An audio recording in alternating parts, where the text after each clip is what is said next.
Hello बेटा जी, कैसे हैं आप सब लोग। चलिए, आई होप अभी तक की मेरी सभी वीडियोस आप लोग देख चुके होंगे और अगर कोई क्वेरीज है तो प्लीज़ कमेंट करके बताइएगा। चलिए स्टार्ट करते हैं हमारी next poem, that is poem number 6, Amanda. बहुत ही ब्यूटीफुल पॉम है। It is written by Robin Klein. और बेटा जी, ये जो पॉम है ये मदर और डॉटर के बीच की इंस्ट्रक्शंस जो मदर अपनी बेटी को देती है। कुछ पेरेंट्स जो होते हैं अपने बच्चों को कुछ इंस्ट्रक्शंस देते हैं, क्योंकि पेरेंट्स को लगता है बच्चों को इस तरीके से बैठना चाहिए, ऐसा करना चाहिए और ऐसा नहीं करना चाहिए।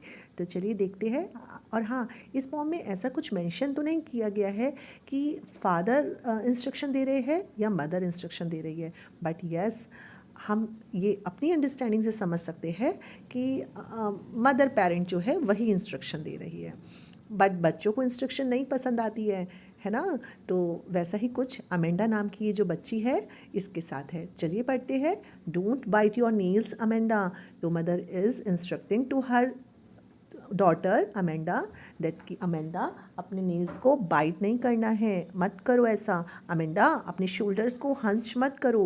बेटा, हंच का मीनिंग होता है to bend the upper body forward. इसका मतलब जो आप कभी कभी ऐसा होता है ना कि शोल्डर्स को बेंड करके आगे की तरफ झुक के बैठ जाते हैं, तो मदर इज सेइंग कि अमेंडा ऐसा मत करो। Stop that slouching and sit up straight. और अमेंडा ऐसे लेजिली मूव मत करो, स्ट्रेट होके बैठो। नाउ इन सेकेंड स्टेंजा आप बेटा एक चीज़ का ध्यान देना कि जब जब अमेंडा इमेजिन करेगी कुछ और अमेंजा क्या सोच रही है इंस्ट्रक्शन सुन के, वो स्टेंजा आप देखना कि ब्रैकेट में लिखा होगा। सो अमेंडा अब इमेजिन कर रही है there is a languid emerald sea. Languid means relaxed. तो एक एमरॉल्ड सी है that is very relaxed, where the sole inhabitant is me. और मी रेफर्स टू अमेंडा। तो अमेंडा सोचिए वहाँ पे सिर्फ और सिर्फ मैं होंगी और कोई नहीं होगा, एक रिलैक्स सी होगा। और वहाँ पे अमेंडा अपने आप को मरमेड इमेजिन कर रही है and she is drifting blissfully. Drifting means slow and steady movement हो रहा होगा मेरा और मैं बहुत हैप्पी वहाँ पे होंगी। Now in real life Amanda की मदर फिर से इंस्ट्रक्शन देती है, did you finish your homework Amanda. Amanda, क्या तुमने अपना होमवर्क फिनिश किया। Did you tidy your room Amanda. Amanda, क्या तुमने अपना रूम क्लीन किया। I thought I told you to clean your shoes Amanda. तो मदर फिर कहती है कि अमेंडा, मुझे ऐसा लगता है कि मैंने तुम्हें अपने शूज़ क्लीन करने के लिए बोला था। नाउ अगेन देखिए बेटा जी, फिर से ब्रैकेट में दिया गया है ये स्टेंजा। इट मीन्स अमेंडा फिर से कुछ इमेजिन कर रही है। तो what she is imagining, I am N orphan. Amanda अपने आप को एक अनाथ इमेजिन कर रही है। Orphan is a child who does not have any single parent, मतलब ना ही मदर पेरेंट हो ना ही जिसके फादर पेरेंट हो, या मतलब माता और पिता में से कोई भी ना हो जिसका, तो उस बच्चे को ऑर्फन कहा जाता है।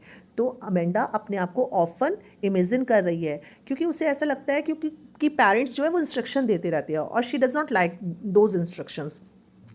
और वो अपने आप को इमेजिन कर रही है कि मैं गलियों में घूम रही हूँ। I pattern soft dust with my hushed bare feet. और मैं अपने उन नंगे पाँव से उन मिट्टी पे, अगर जब सॉफ्ट डस्ट पे पाँव रखते हैं तो पैर के कुछ निशान छप जाते हैं, दैट इज़ कॉल्ड पद चिन्ह। तो मेरे जो पैरों से पैटर्न मैं बनाते हुए चलूँगी और मैं गलियों में घूम रही हूँ। Silence is golden. और बेटा जी यहाँ पे ध्यान रहे, वो ऐसा इमेजिन कर रही है कि जो साइलेंस होता है that is very golden and freedom जो होती है वो स्वीट होती है। Now in reality again her parent is instructing, don't eat that chocolate Amanda. Amanda chocolates मत खाओ, अपने एकिन को याद करो। Will you please look at me. अब बेटा जी ये जो अमेंडा है अपनी मदर की तरफ नहीं देख रही है, जो मदर इंस्ट्रक्शन दे रही है। सो शी इज़ सेइंग कि अमेंडा मेरी तरफ देखो जो मैं तुमसे बात कर रही हूँ। Now in your second stanza, sorry, in your next stanza again Amanda is imagining that she is and she is a Rapunzel. और बेटा जी रेपुंजल जो है आप लोगों ने अगर देखा हो कि जो जर्मन एक फेरी टेल थी आप लोगों ने बचपन में सुनी होगी, जिसके लंबे बाल होते हैं और बड़े से लॉन्ग से टावर में वो कैद होती है, जहाँ से वो अपने बालों को नीचे लटकाती है खिड़की से, तो उससे विच चढ़ के ऊपर आया करती थी और एक बार प्रिंस आता है और उसे बचा लेता है। तो she is imagining that she is a Rapunzel, I have not a care, और उसको किसी की परवाह नहीं है। और ऐसा अमेंडा को लगता है कि टावर में जो लाइफ होती है that is tranquil. Tranquil means free from any trouble और एनजाइटी, मतलब मुझे कोई चिंता नहीं है, मैं बिल्कुल फ्री एंड रेयर हूँ। I will certainly never let down my hair. और वो ऐसा इमेजिन करती कि जो उसके ब्राइट हेयर होंगे रेपुंजल बनने पर वो उन्हें कभी भी विंडो से बाहर नहीं गिराएगी, जिससे कि कोई भी चढ़ के ऊपर ना आए और मेरी फ्रीडम को ख़त्म नहीं कर पाएगा। Stop that sulking at once Amanda. Now again mother parent is instructing कि अमेंडा इस तरीके से सल्किंग करना बंद करो, मीन्स अब अपसेट होना या एंग्री होना बंद करो। You are always so moody Amanda. Amanda तुम हमेशा इतनी मूडी होती हो। Anyone would think that I nagged at you. कोई भी सोचेगा कि मैं हमेशा तुम्हारी कंप्लेन करके तुम्हें इरिटेट करती रहती हूँ अमेंडा।